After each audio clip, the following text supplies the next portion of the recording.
shared his culinary skills in Dominica and St. Vincent and the Grenadines, but decided to return to Belize where he continues to delight those he caters for.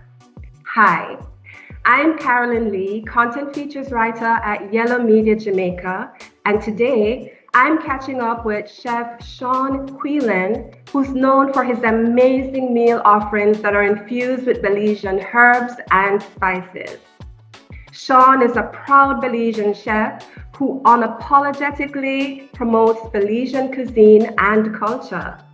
Thanks for joining us, Sean. How are you? Hi, how are you? I'm great. Thanks for having me. We're happy to have you this morning, and thank you for joining us and for sharing with us. So let's begin with your early experiences in the kitchen.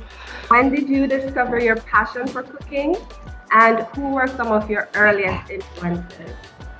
Well, yes, I like these questions. And if you ask anybody this question, probably the number one answer would always be mom and grandmother. And it may sound like a cliche, but it is really true that, when you're growing up and I always say food is a vehicle and it's always connected to like connotations. So many of the memories of yourself growing up or anybody always is connected to memory and a smell and a taste and a feel. Like, we are in the Caribbean and a lot of us always go in the diaspora and live abroad. Like Jamaicans are all over the world, Belizeans, Caribbean people. But no matter how far they go, they always have to have this connotation of home. And it could be a smell of a plantain leaf, coconut oil, smoke, fire heart. And so growing up, my memory would be of like my mom and grandmother always in the kitchen. And I would, follow along and want to look and peep in the pot. And like cooking split peas, for example, and pigtail.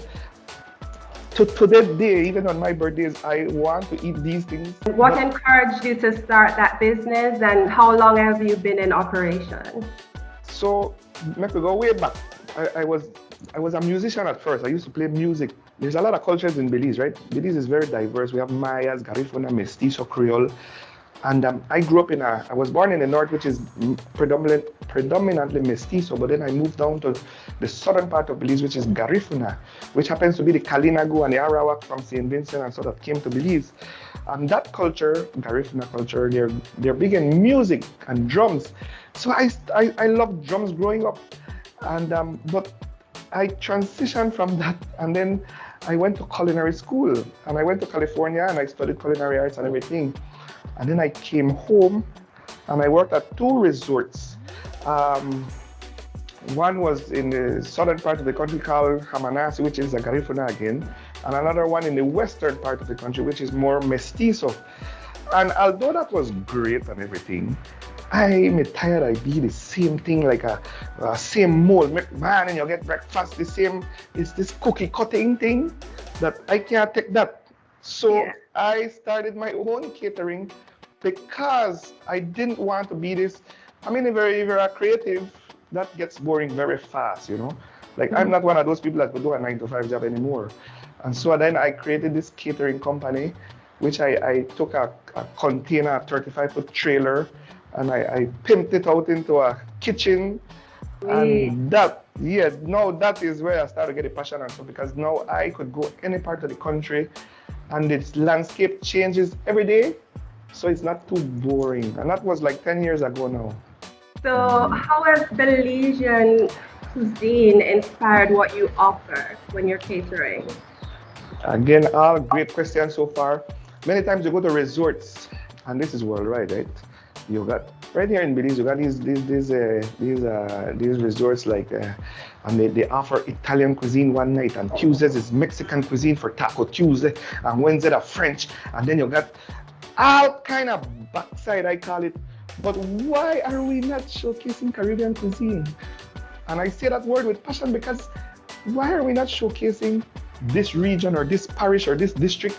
Because in this country we have so many cultures that I could showcase that, So then my catering, my inspiration of Belizean cuisine was literally and physically dictated by the cultures of Belize.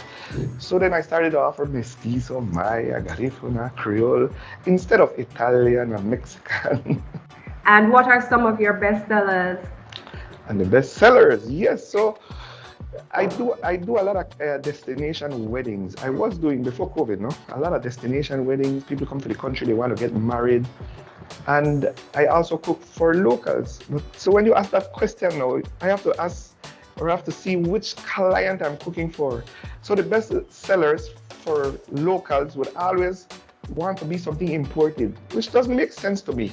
They want salmon, they want asparagus, they want something like what they want McDonald's, they want things that's imported because for some reason, and I'm sure like your country, we have a colonial past.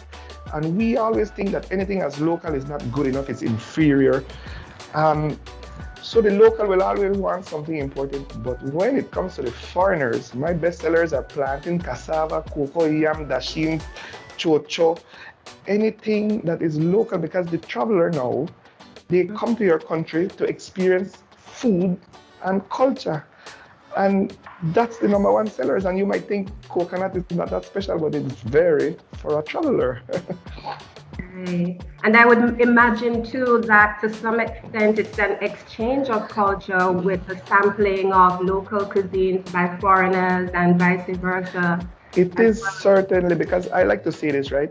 I mean, Yeah. in our country, it's so diverse. We have Mayan temples and we have Barrier Reef, one of the largest in the Western Hemisphere. And Mhm. I always tell people, right, you could take your cell phone and you could take an image of the Mayan ruin. You could take a photograph and take it as a memory. You can't take a piece of the coral. You can't block piece of artifact. You can't. But with food, you could touch it, smell it, taste it, feel it. And if you want to go back to your country and make it again, you can have a cookbook and you can go to the store and you can recreate it in your country. So food is one of those things that stimulates all the senses, man. And Oh, yeah. that's special, you know. What are some of the other countries' cuisines that influence your style of cooking? Yes, I love to steal. I always tell people I thief bad. When I went to culinary school, I went to the chef and I told him I'm a thief, you know. I will carry back everything in my head and go back to the country and I will learn what you did and I will thief and carry it back. So it's legal stealing, right? But Yeah. there's nothing wrong with it's not to plagiarize or copy, but to get inspired. Nothing is wrong with getting It's inspired from another sharing. cuisine. It is sharing. I've participated in Taste of the Caribbean, where we have like 16 Caribbean countries. Every island, we go to Miami every year and we compete. Mm. Next thing you know, I'm starting to see Puerto Rico doing a dish called mofongo. And I start to see another island, they mash up this thing and call it another name. And you know, lo and behold, it is the same mashed plantain when we call hudut. You have another name for it, and that gets me excited, man. Right, sounds good. Tell us about your team and what makes your business unique. I know absolutely driving around, being having Oh that yes, freedom to go wherever you want and cater to people. Tell us about your yes. business, your team, what's unique. Yes, so like I tell you, I can't sit down and go make one cookie cutting. I can't do that anymore. That's too boring. But now my location changes. Every day you open the back door of the kitchen, it's in a different region, district, terroir, landscape. It goes on a barge to islands. I've cooked in Mayan temples on top of the temple. I've cooked everywhere. I have like in my arsenal of my phone contacts. I have Maya Mestizo, Quechimbo, Pan, Garifuna, Creole, and mostly these people are. We come from all parts of the country, but mostly southern Belize, which I live, no? And so if I'm doing an event that is Garifuna, of course I will have a Garifuna. I have my lady, her name is Mama G. Older woman, almost 60 years old, but they work as harder than the young girl. All right, Sean. So you use a lot of different cooking oils when preparing meals, and the silk grass coconut oil is one of those products. About Yes. this product and why you decided to endorse it, because I know you're really fond of that product. Yes, great question. And I do endorse Silk Grass Farm coconut oil. And actually, I have a bottle here. And it's cold pressed coconut oil. And why do I love it so much? Why do I endorse it? Because again, I train in French culinary techniques, and that's the mother of all cuisine, by the way. That's what they say, right? And once I came back home to Belize, I started to incorporate everything I learned, and I threw away everything in terms of ingredients, and I substituted. Because if you could do something with potato, you could do it with dasheen. If you could do something with, cassava, for example. And I did a TED talk called No Barcode.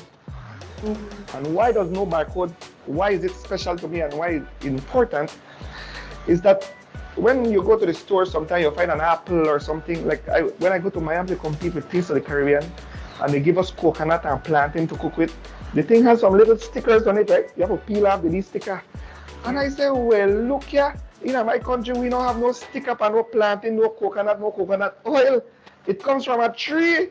And plantain, we know that is what I meant by No Barcode. So I that's my mission, and I've been doing that. And I have another thing that I always tell myself, I try not to cook with imported things like strawberries and stuff, because grow in this climate. But if I'm gonna make a cheesecake, forget the strawberry, forget the cherry. No, Miss Caroline, what if I tell you I make a cheesecake and I put some mango on it and some passion fruit and some guava? No, you don't think the foreigner or the tourists would much prefer that versus a canned thing with a barcode? Sean, your personality is very vibrant, and you know how to make people laugh. So I can imagine, just how much you entertain your guests as well while you're doing your thing. Yes, I try to, because again, they have this new old saying that if you're having a bad day and stuff, it translates to your food, it translates to your writing, it translates to everything. I mean, right now with COVID, they take your picture and it says smile. They can't see your teeth, but you can smile through your eye, right? So if I'm smiling and you're tasting my food, maybe you could taste a little bit of love where I put in there. You've gained a lot of recognition in Belize for your outstanding business. So congratulations on your accomplishments, very well done. And I'm really happy you joined us this morning, but I have one last question for you. Oh boy, and no. That is, what are you most proud of? There is such a thing called Italian cuisine. You Google it, it's a specific, it has this direction, and it's Italian cuisine. But why is it so difficult to put a pinpoint what is Caribbean cuisine? And you might say, well, because we're not going to cuisine, but to me, I say that's a wonderful thing. But you know why? There wasn't a thing called Belizean cuisine. Well, we had it, but it wasn't defined. And I'm most proud of, in the last 15 years of being back home, I am on the forefront, blazing a path of defining what is Belizean cuisine. And I like when I say, no way telemanded for telling it good. The only when I did not remember what I was doing, but until then, I will keep blazing and showcasing all things culture, people, food, Belize, and the Caribbean. Oh, that's lovely. What a lovely way to conclude. Thank you so much, Sean. I'm really happy you joined us, and I've enjoyed talking to you today.